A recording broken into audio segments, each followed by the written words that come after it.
Anybody want a flag to wave? Okay, which flag would you like? I have, huh? What? NA. What's NA? California. Okay. There you go. Would anybody like a flag? Yeah. So there's a bunch of these guys. Mom, Sarah, you can have the Massachusetts. They were doing handstands right on the edge of the park. Who would like? Insane. Who would like Handstands. Let's.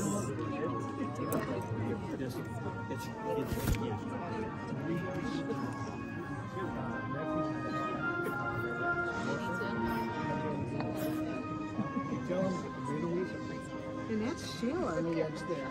So if that shale breaks, you're going. Utah. But this is it. This is it. If you tell them you can't do it, they're going to do it. There are no rules.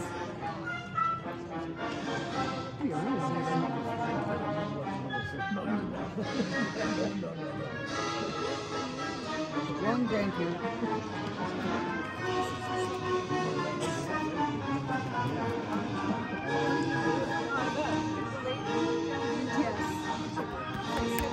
Now tell her parents what to do. Would you like a flag?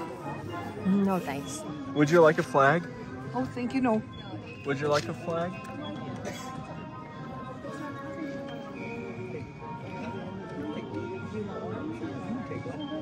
He's want one. Yeah, I'll take one. Thank you.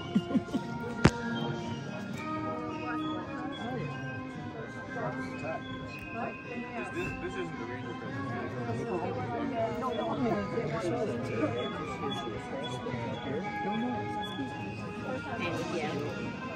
Excuse me.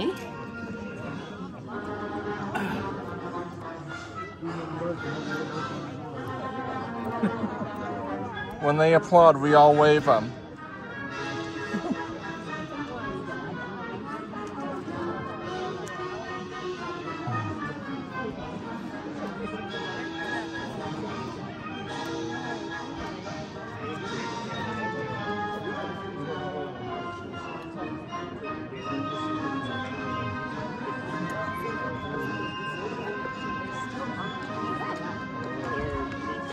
These are all John Philip Sousa songs. Yeah. So I don't know if they belong to any particular service, but he was Marine Corps. Yeah, that's right.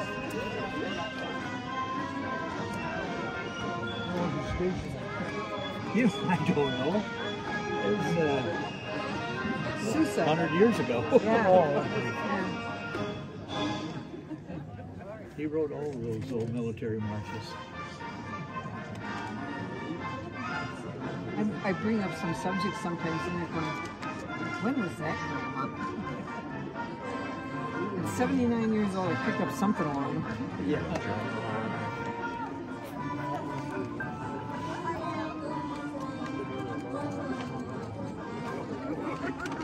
Would you like a flag, anybody?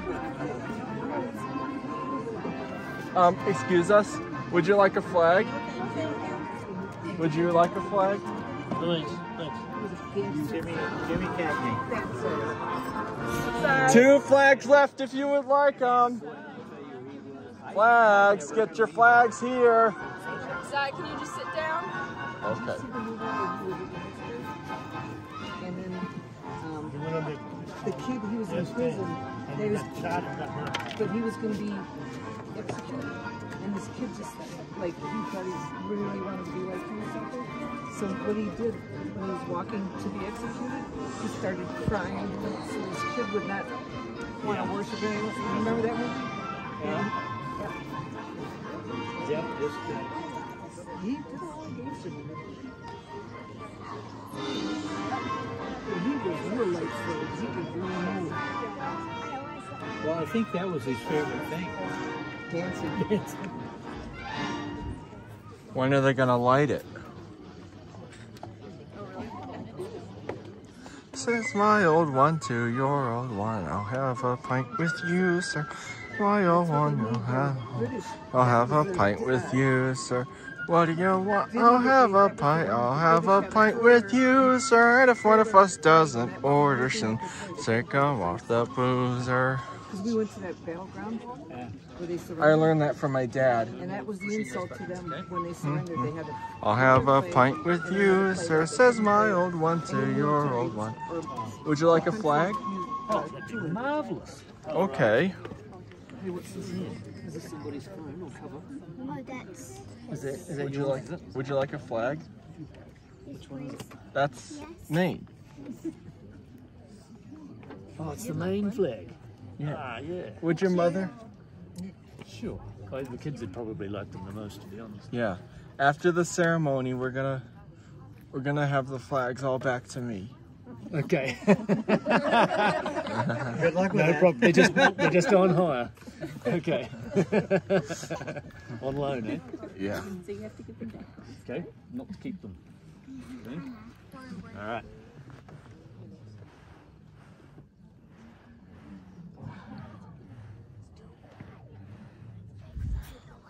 No, that's not. No, that's not.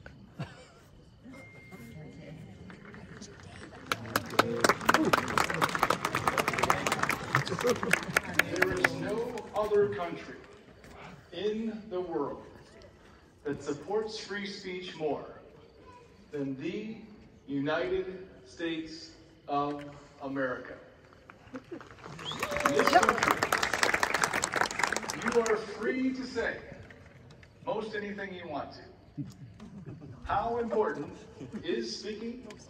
Well, once Theodore Roosevelt was shot in the chest just before delivering a campaign speech, and still went on to speak for 84 minutes. Once, I challenged myself to try not to say a single word for one entire day. The agony I felt from not being able to talk with my friends and family was incredibly difficult for me, as it likely would be for you. I accidentally let a total of 7 words slip out of my mouth. How well do you think you would do, knowing that we all speak approximately 16,000 words daily? I dare you to try not to say a word for this evening's ceremony, and watch your natural inclination to express yourself. The United States of America was just an idea colonists spoke about until the Declaration of Independence was written in 1776. The Declaration was printed for individuals to go out into town squares and boldly proclaim that the voice of the United States of America was not being represented by King George III and Great Britain. Thomas Jefferson, the primary writer of the Declaration, penned, "We hold these truths to be self-evident, that all men are created equal, that they are endowed by their Creator with certain unalienable rights, that among these are life, liberty, and the pursuit of happiness." Miles away in Manhattan, New York, in front of City Hall, General George Washington read the Declaration out loud to his cheering soldiers. Washington would later write to his officers during the bloody Revolutionary War, "If the freedom of speech is taken away, then dumb and silent we may be led, like sheep, to the slaughter." Washington went on to preside over the Constitutional Convention, assembled in Philadelphia to revise the Articles of Confederation. After 3 hot, summer months of fierce debate, a new Constitution was created. 4 years later, the First Amendment was ratified, decreeing, Congress shall make no law respecting an establishment of religion or prohibiting the free exercise thereof, or abridging the freedom of speech, or of the press, or the right of the people to peaceably assemble and petition the government for a redress of grievances. Our free speech rights have been constantly tested since the moment the First Amendment was ratified, and have been restricted during every major war the United States has fought.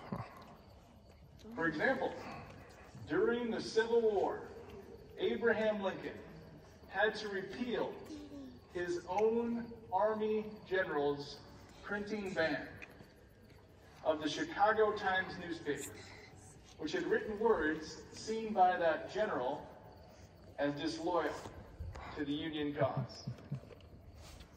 Again, during World War I, Congress passed the Espionage Act, making it a crime for you as a citizen to criticize our government's war efforts.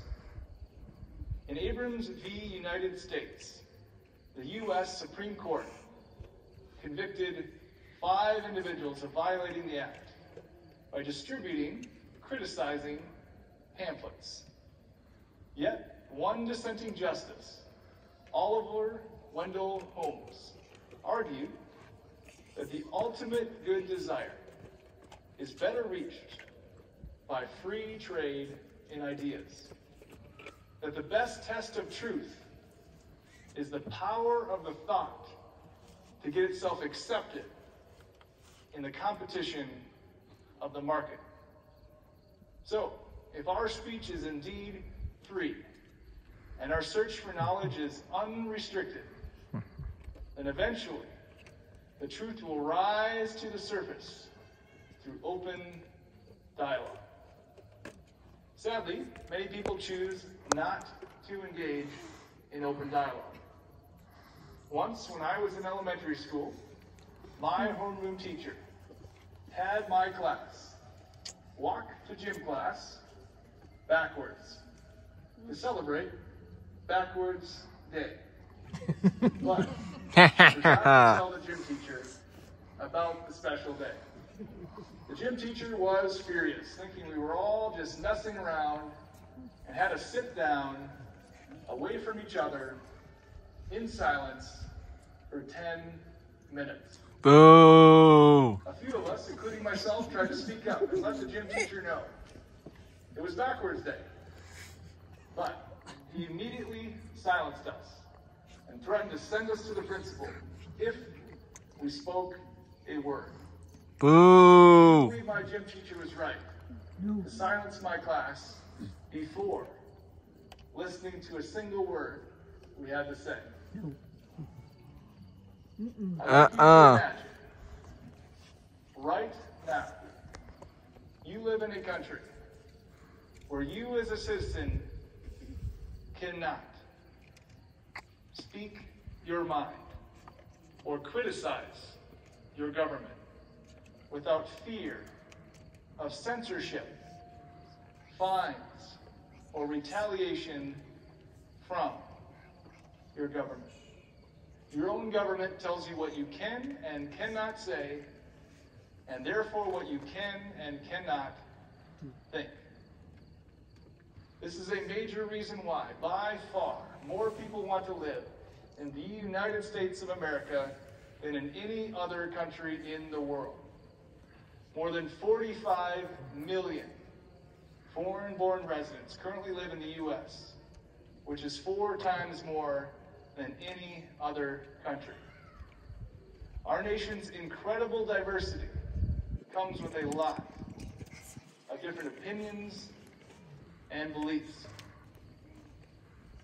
I'd like you to think about a controversial topic that you have a very strong belief about. Now, picture someone saying something directly opposing your belief. Now imagine stepping into that person's shoes, seeing things from their perspective, and even fighting for their right to boldly state their opinion you can't stand. The words others use may make you feel very uncomfortable. Yet the late Supreme Court Justice William Douglas went so far as to say, the function of free speech is to invite dispute. It may indeed best serve its high purpose when it induces a condition of unrest, creates dissatisfaction with conditions as they are, or even stirs people to anger. You can strongly disapprove of what others have to say while still defending to the death their right to say it.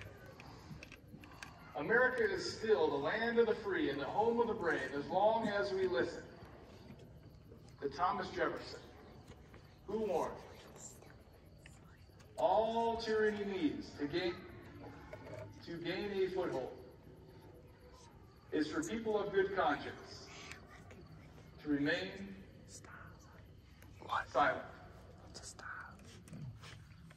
Never forget that you can lose your freedom to speak by not speaking. I challenge everyone here to speak out for liberty and justice for all. I dare you to say the words you are currently afraid to say, but know deep down in your soul that you should say. Find your voice. Use it for good. Speak now or forever hold your peace.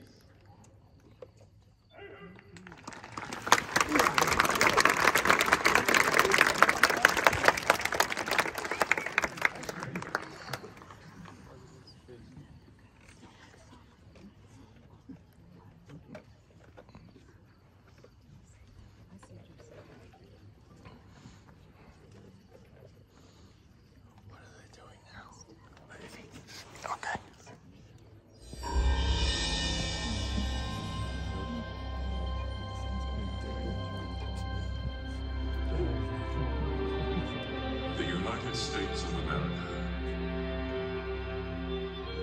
It's hard to imagine, but not long ago, this great land of ours was pure wilderness.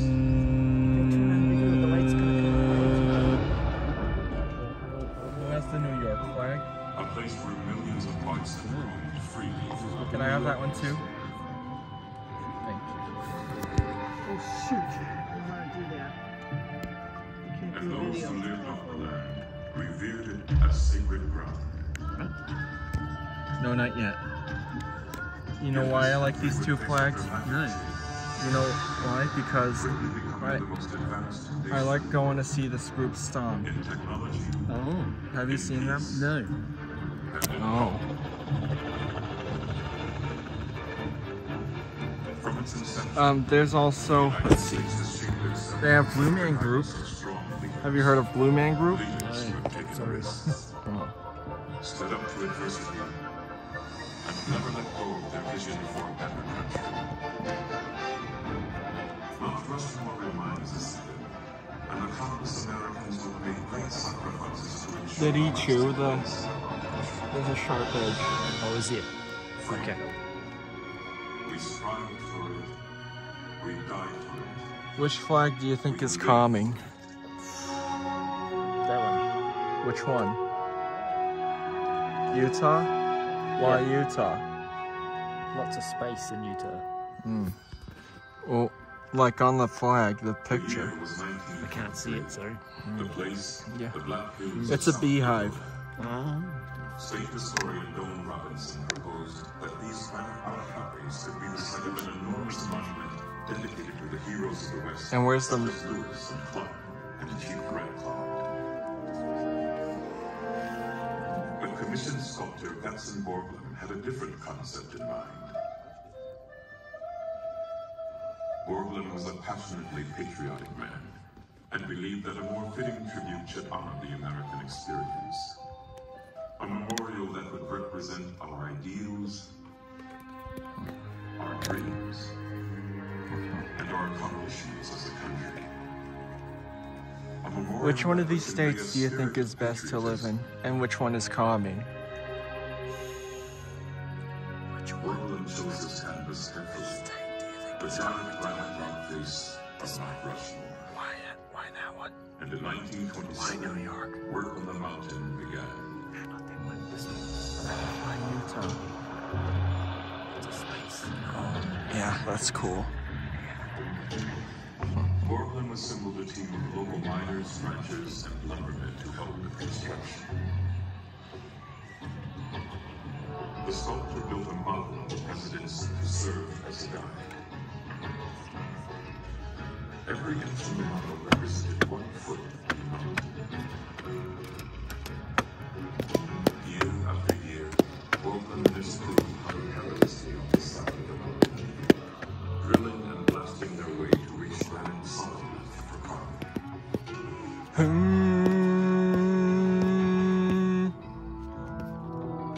It took 14 years and nearly $1 million to complete the 4 60-foot faces. And even though the sculptor did not live I to do a see the little very final chanting. touches put into place, he was able to carry out his vision. 4 great Americans immortalized in stone, symbolizing the democratic society in which we live, the struggle for our independence, the fight for our freedom, and the sacrifices we have made since our country began more than 200 years ago.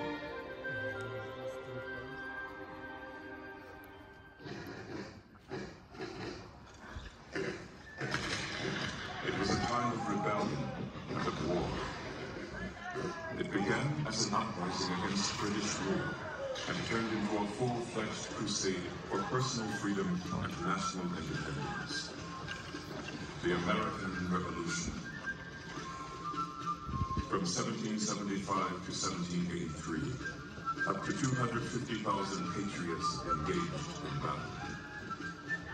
Even during the toughest times, when the Continental Army seemed undisciplined and ill-equipped, one man's courage and determination ultimately led the troops to victory over the British. The future father of our country, George Washington.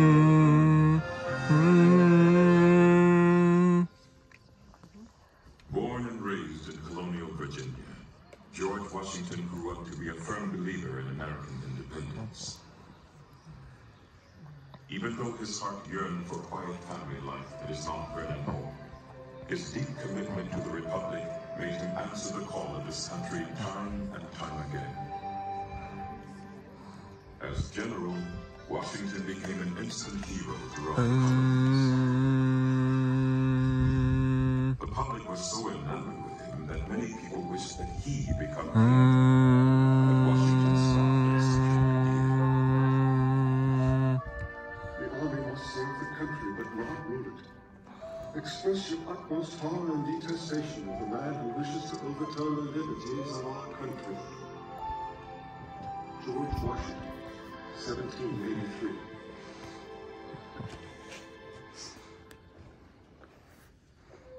It was this kind of insight and integrity that made him the Here, you perfect can have the person to New York oversee the creation of a new Utah.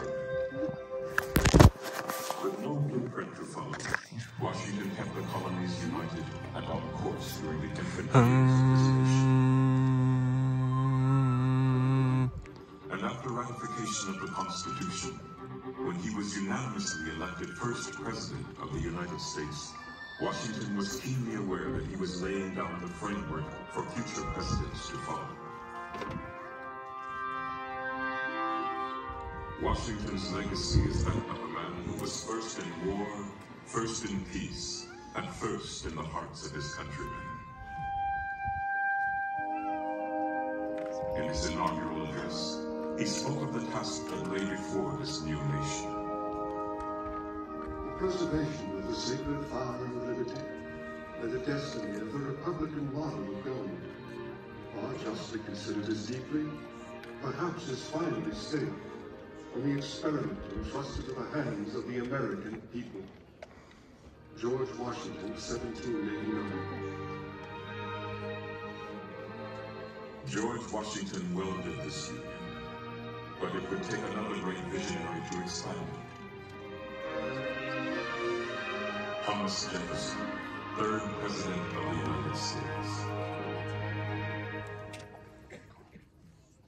We hold these truths to be self-evident, that all men are created equal, that they are endowed by their Creator with certain unalienable rights, that among these are life, liberty, and the pursuit What of is that? happiness. Thomas Jefferson, 1776. Thomas Jefferson was the voice of the American people, inspiring patriots with his carefully crafted words written in the Declaration of Independence, the document that gave birth to our nation. It was also Jefferson who fought for religious freedom and the democratic notion that people should have a say in government, two very American principles we cherish today. Thomas Jefferson always thought of himself more as a scientist or scholar than as a politician. And it was this quest for knowledge that played a role in the greatest achievement of his presidency. In 1803, Jefferson acquired the French lands west of the Mississippi New York. and the Louisiana Purchase, which doubled the size of the country. In an effort to find out what America now owned, Jefferson sent Meriwether Lewis and William Clark on their famous expedition out west. It was an exciting time of discovery for new Americans. However, what was good for a growing nation was not necessarily good for its Is the military down there? During this time of expansion, many Native Americans were uprooted from their homes and hunting grounds and pushed farther west. But during an address to a group of Cherokee chiefs, Jefferson prophesied about future relations between natives and new settlers. I shall rejoice to see the day when the red men, our neighbors, become truly one people with us, enjoying all the rights and privileges we do, and living in peace and plenty as we do, without anyone to make them afraid, to injure their persons, or to take their property, without being punished for it according to fixed rules. Thomas Jefferson, 1808. Jefferson's dream was slow to be realized as conflicts between the U.S. government and Native Americans set off a chain of events that dramatically reduced Native populations throughout the 19th century. Thomas Jefferson believed in the promise of America and had faith in the American people. But this faith would truly be tested nearly 60 years later, when the Republic came dangerously close to unraveling. The Civil War was the most tumultuous period in American history. The differences between the states had deeply divided the nation, pitting brother against brother on American soil. But it was the determination of one man to keep the United States united. Abraham Lincoln, our 16th president. Abraham Lincoln was a self-made man of great character, a frontiersman who came from humble beginnings. When Lincoln was inaugurated in 1861, he faced more adversity than any other president in U.S. history. Many Southern states were withdrawn from the Union. And even though Lincoln opposed war, he warned the South in his inaugural address that he would take whatever measures necessary to stop the rebellion. In your hands, my dissatisfied fellow countrymen, and not in mine, is the momentous issue of civil war. The government will not assail you. You have no oath registered in heaven to destroy the government, while I shall have the most solemn one. Would you like one of my flags? I'll give you back New York. And defend it. Abraham Lincoln, Not yet, not yet. 1861. The Civil War raged on for 4 brutal years. But Lincoln stuck to his commitment to democracy. His main objective was to save the Union, and he also strongly believed in freedom for all Americans. Until slavery was abolished, Lincoln felt the U.S. could never truly be the home of the free.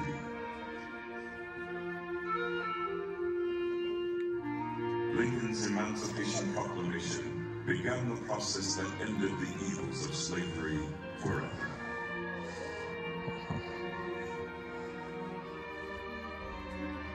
Over 500,000 Union and Confederate soldiers lost their lives in the Civil War.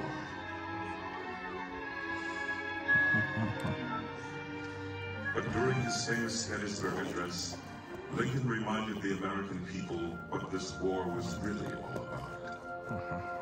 That we here highly resolve that these dead should not have died in vain, that this nation under God shall have a new birth of freedom, and that this government of the people, by the people, for the people, shall not perish from the earth. Abraham Lincoln, 1863. Over the next 50 years, the United States would go through a dramatic transformation.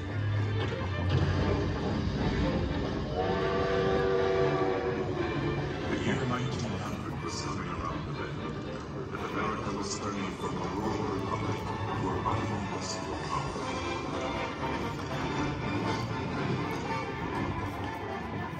It was clear that this new century, which principally needed a fresh start and a fresh approach. It was Theodore Roosevelt, our 26th president, who led the way. Is America a weakling? To shrink from the work of the great world powers? No! The young giant of the West stands on a continent and clasps the crest of evolution in eye and hand. Our nation, glorious in youth and strength, looks into the future with eager eyes and rejoices as a strong man develops.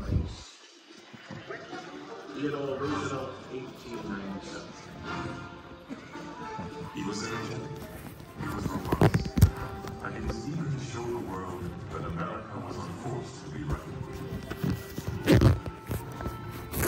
Theodore Roosevelt believed in the spirit of love. Frail and sickly as a young boy, he overcame his illnesses and grew up to be a naturalist, a cowboy, a war hero, an author, and President of the United States by the young age of 42. His vigorous outlook on life transferred to the Oval Office. Roosevelt was a man of action. He promoted economic freedom and was a friend to the working class, protecting their rights against big business and what he called the criminal rich. Roosevelt also expanded the country's power abroad. It was his support of the 1903 revolution in Panama that led the U.S. to acquire territory for the construction of the Panama Canal. This massive undertaking not only created a valuable link between the Atlantic and Pacific Oceans, but it put the United States on the map in world politics. Do you see the star? Yet, Roosevelt may be known best for his passion for the outdoors.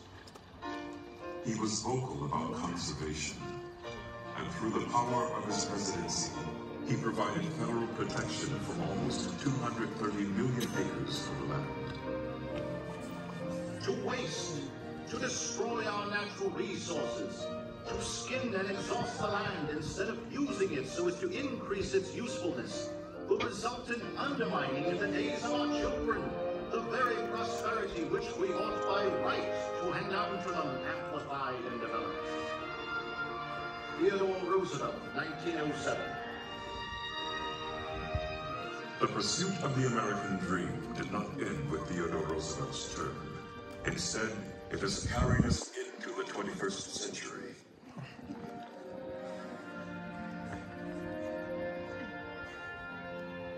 Throughout history, countless Americans have made great sacrifices so that we can enjoy the freedoms of this land.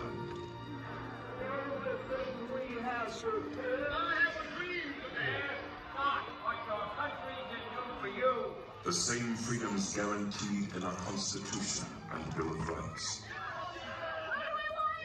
The same freedoms millions of people have sought since the first immigrants arrived over 200 years ago.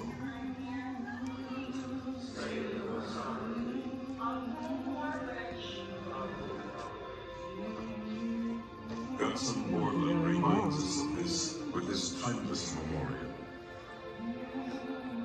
4 Americans representing the birth, growth, preservation, and development of this country. All embodying the spirit of our nation. All advocates of freedom, dignity, and the ideals of American life.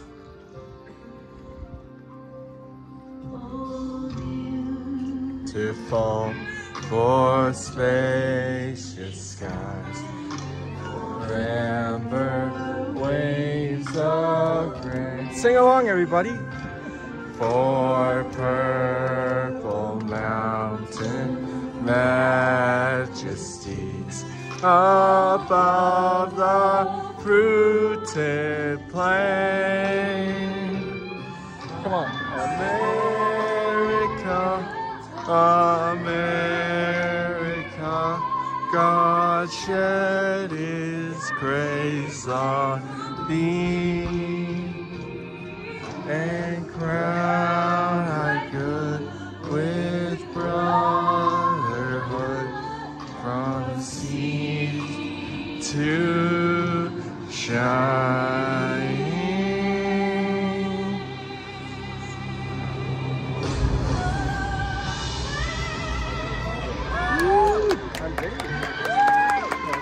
Woo!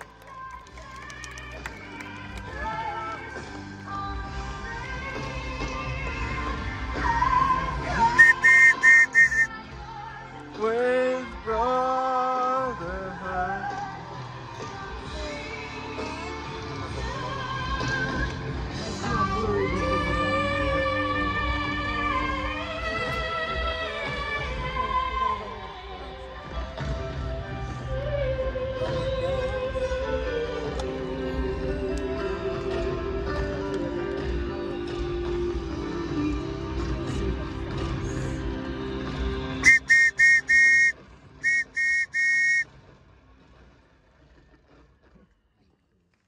Ladies and gentlemen, please rise and join us singing America's national anthem. Say, can you see by the dawn's early light what so proudly we hail at the twilight's last gleaming, whose broad stripes and bright stars through the perilous fight o'er the ramparts we watched were so gallantly streaming, and the rocket's red glare, the bombs bursting in air, gave proof through the night that our flag was still there. Oh, say does that star-spangled banner yet wave? The land of the free and the home of the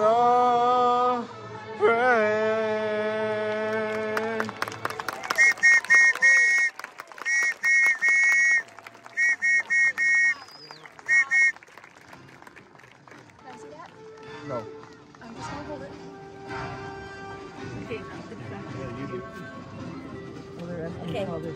We give the flag back to you. Flag's back. All right.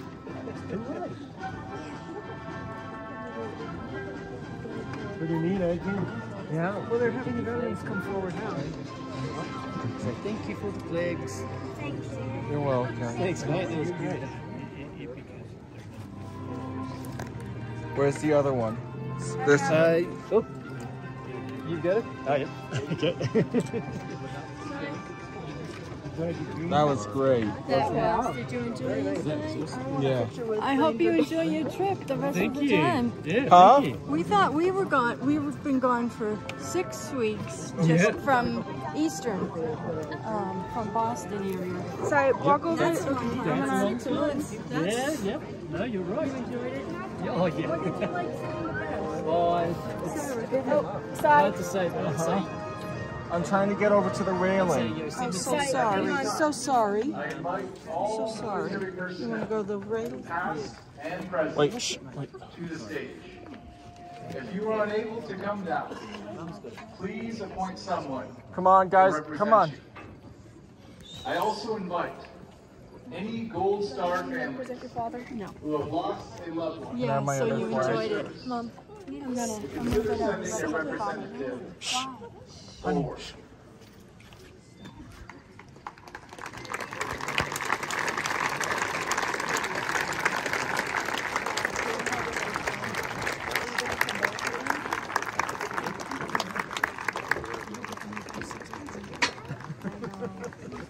But it's nice. I think it's worth it. You get a lot of Shh. We're gonna watch the army. Okay. Why don't you sit down?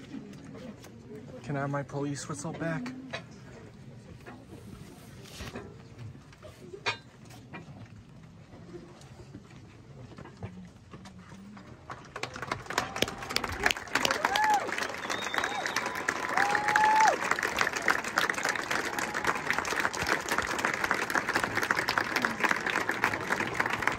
A lot of people, huh?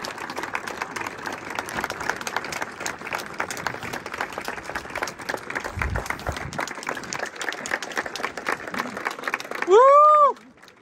Go military! Give me an M! Give me an I! Hi. What? Quiet down.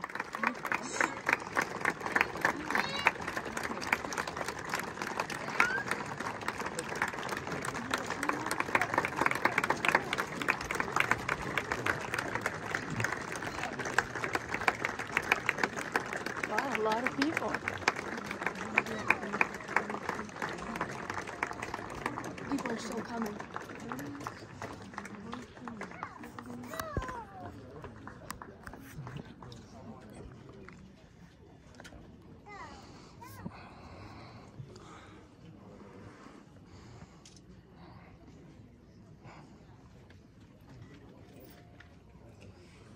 Are they still coming? Couple more people.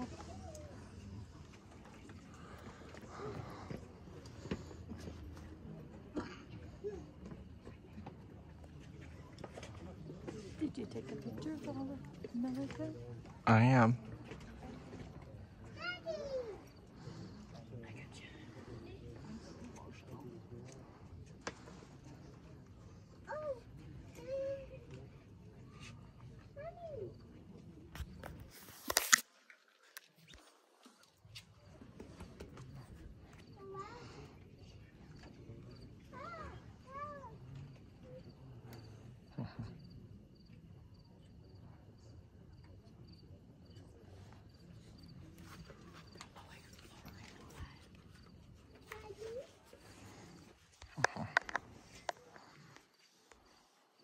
Can I go close to the... They're bringing the flag down.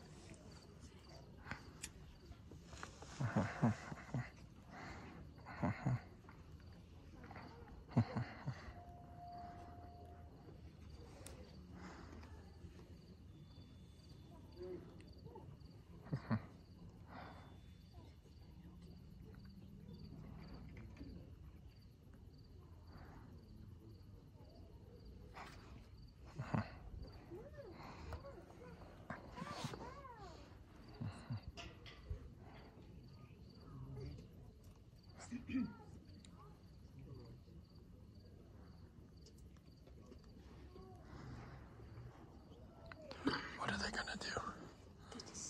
They're pulling up the flag.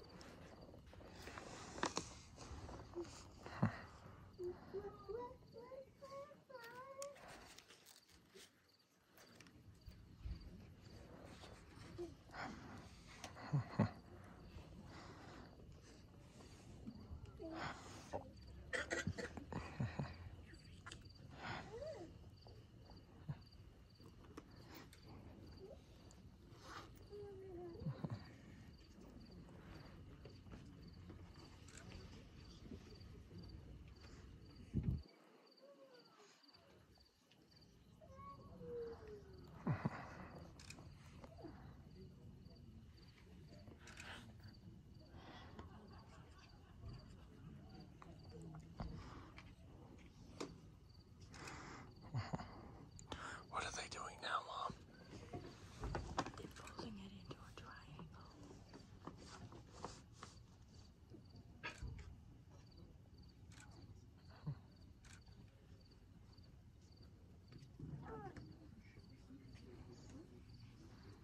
Hey, Sarah.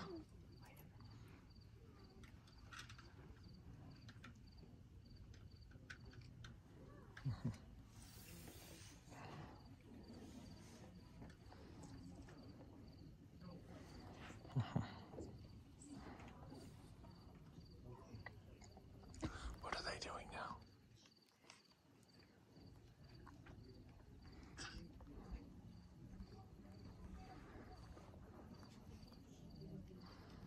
I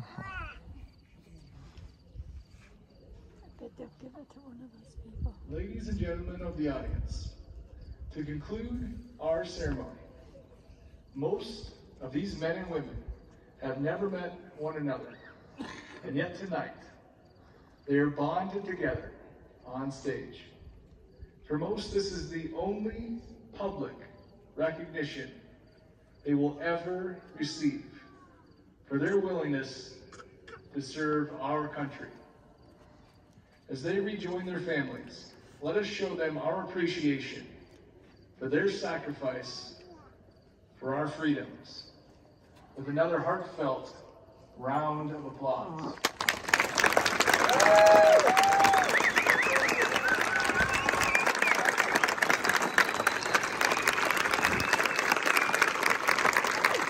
Thank you for your service. This concludes this evening's Iron Ceremony. Thank you for attending.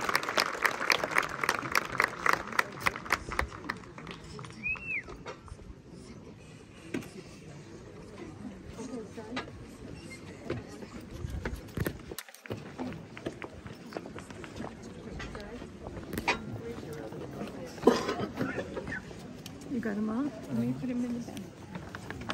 Can I have one flag? Which one? I don't know. Utah?